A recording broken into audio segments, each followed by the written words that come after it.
floresta se encontrava imersa em um denso nevoeiro, apenas iluminada pela pálida luz da lua, que filtrava-se através das copas das árvores. Estas se erguiam como sentinelas silenciosas, enquanto suas sombras longas dançavam sobre o solo forrado de folhas secas. Nessa atmosfera opressiva, 3 amigos, Lucas, Ana e Nando, se aventuraram em busca de uma antiga lenda que falava de uma entidade esquecida, um espírito vingativo que habitava nas entranhas da floresta. Você ouviu isso? Ana sussurrou, parando abruptamente. Sua respiração ficou tensa e uma estranheza pairava no ar. Uma brisa gelada acariciou seus rostos, trazendo consigo o odor de terra molhada. Porém, havia algo mais. Um fedor enjoativo que logo se infiltrou em suas narinas. Lucas, sempre cético, revirou os olhos em resposta. É só o vento. Para com isso, Ana. Vamos encontrar essa tal entidade e depois podemos voltar para casa. Ele brincou com um sorriso desdenhoso. Contudo, o silêncio da floresta era pesado, quase palpável, enquanto suas vozes ressoavam vagamente entre os troncos imponentes. Conforme avançavam mais fundo na floresta, os sons da noite começaram a se modificar. A cada passo, o entusiasmo que antes os movia lentamente se transformava em inquietação. Um uivo distante, semelhante ao de um lobo, ecoou entre os troncos, fazendo Ana tremer enquanto segurava a mão de Nando. Isso não é normal, ela murmurou, quase em um lamento. Lucas tentou acalmá-los com brincadeiras, afirmando que os uivos não passavam de ecos do passado. Mas no fundo, todos sabiam que havia algo mais naquela floresta espessa e envolvente. O ar tornava-se mais denso e a névoa parecia apertar-se em torno deles. Em meio a essa crescente tensão, uma luz tênue e pulsante começou a brilhar entre as sombras. Eles se entreolharam, a expressão de medo misturada com curiosidade em seus rostos. O que você acha que é? Nando perguntou, sua voz tremendo em um misto de temor e expectativa. Sem pensar 2 vezes, Lucas começou a se mover em direção à luz. Vamos lá, descobrir um pouco mais, ele exclamou, ansioso por desvendar o mistério.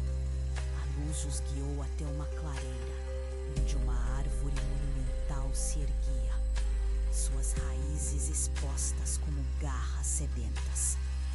Ao redor da árvore, pequenos objetos brilhantes, ossos de animais, crânios e pedaços de tecido formavam um círculo macabro que emanava uma sensação de desassossego. Um presságio sombrio pairava sobre eles, tornando a atmosfera eletricamente tensa. Por um instante, o silêncio mortal foi interrompido quando uma sombra começou a se materializar diante deles. Uma figura indistinta, cercada por um halo de trevas. O que seria aquele ser enigmático? Saia! Gritou Ana, mas sua voz ficou presa na garganta, sufocada por um terror paralisante. A figura flutuava acima do solo. Seus braços longos e esqueléticos estendidos em direções opostas. Seus olhos eram fendas escuras que absorviam toda a luz ao seu redor. Em um instante aterrador, um grito estrondoso cortou o ar, como se a própria natureza ecoasse em pranto. "O que você fez?" a figura sussurrou, com uma voz que soava como farfalhar de folhas secas ao vento. "Por que trouxeram suas almas perdidas?" Nando e Ana trocaram olhares nervosos, enquanto o impulso de correr se intensificava. Mas Lucas, envolto pela curiosidade, deu um passo à frente. "Por favor, não somos uma ameaça." Sua voz soou quase como um desespero. Antes que pudesse concluir sua frase, a entidade lançou um braço em sua direção. Um choque de energia os envolveu e a figura abruptamente desapareceu, levando os ecos de seu grito a ressoar nos corações aterrorizados dos jovens.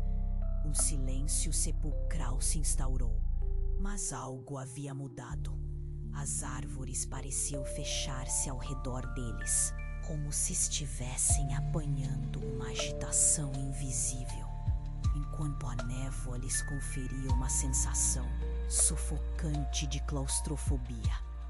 "Precisamos sair daqui", Nando berrou, puxando Ana para que corresse. Mas Lucas permanecia imóvel. Ele estava hipnotizado pela clareira, pelos objetos que reluziam com uma luz própria, e logo percebeu que alguns deles eram pessoais, pertencentes a pessoas desaparecidas ao longo dos anos. A verdade se fazia tão clara quanto o luar que iluminava o cenário. O espírito não era apenas um guardião, mas um colecionador. Num ato desesperador, ele finalmente se virou e começou a correr, mas ao olhar para trás, viu Ana e Nando desaparecendo na névoa espessa. "Voltem!" gritou, mas sua voz foi engolida pelo silêncio incomensurável. Quando o nevoeiro se dissipou, ele se viu completamente sozinho. A clareira havia se transformado em um labirinto de sombras e risos distantes, os ecos das memórias de seus amigos se perdendo na escuridão voraz. Agora, Lucas se tornara parte da floresta. Ao cair da noite, a entidade continuaria a ouvir os sussurros das vidas que uma vez existiram, rindo com a alegria de uma criança que acabou de ganhar um novo brinquedo. Na escuridão, a clareira permanecia, à espera da próxima visita inquieta e curiosa, disposta a desafiar o invisível. E assim, sob a sombra da grande árvore, uma nova luz começou a brilhar entre os destroços de um passado esquecido, a esperança de que algum dia outros desavisados viessem, curiosos demais para ouvir os avisos. O nevoeiro estava de volta e a floresta já não era mais a mesma.